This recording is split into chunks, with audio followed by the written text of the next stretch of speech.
ওকে বাইসটা না ওর থেকে তো বিদেশে যাওয়ার কথা কয় আর টেহা নিছে অনেক সামনাসামনি দেখা গেল কি মনে হয় কয়। আসসালামু আলাইকুম স্যার। ওয়ালাইকুম সালাম। স্যার ভালো আছেন? আছি, ভালোই আছি। স্যার টাকা নিতে নিলে তো 7 লাখ টাকা নিয়ে ফেললেন, এখন পর্যন্ত ভিসা দিলেন না। বিষয় কি অত সহজ জিনিস? কও। এত টাকা নিলেন এখনো বলতেছেন ভিসা কি অত সহজ? নিতে অনেক প্যারা, খুব কঠিন কাজ। মন চালি কাউকে বিষা দেয় না। Okay sir. একটু ধৈর্য ধরো, কাজ হয়ে যাবে।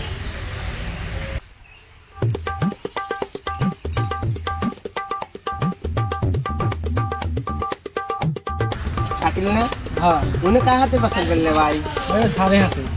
কোন স্যার? আলিম স্যার। আলিম আবার কবে স্যার হইলো?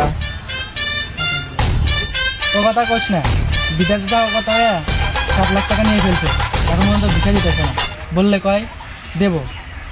ও তাহলে এখন দালাল, এই সিটারি ব্যবসা বাদ দিয়ে সারা হয়েছে দালাল।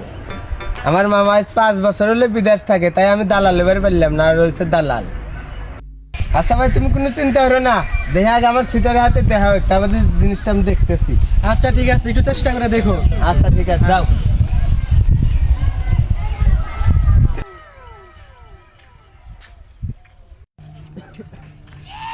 মামু, খবর কি কিছু জানো? আর কে কি হয়েছে? আলিম যে বলে দালাল হয়েছে, দালাল হয়ে বিদেশ লোক নিতেছে।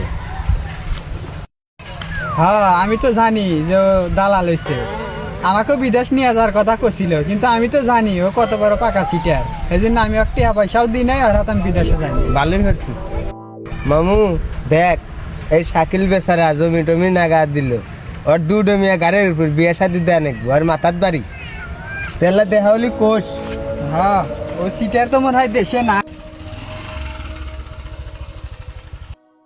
স্যার তাহলে কি খবর? এক মাস তো টাইম মিলেন, 1 মাস তো হয়ে গেল, কি খবর তাহলে? 1 মাস হয়ে গেছে, বিষা তো অত সহজ জিনিস না। সময় আসুক, কাজ হবে, ধৈর্য ধরা লাগবে। ধৈর্য ছাড়া কাজ হবে না।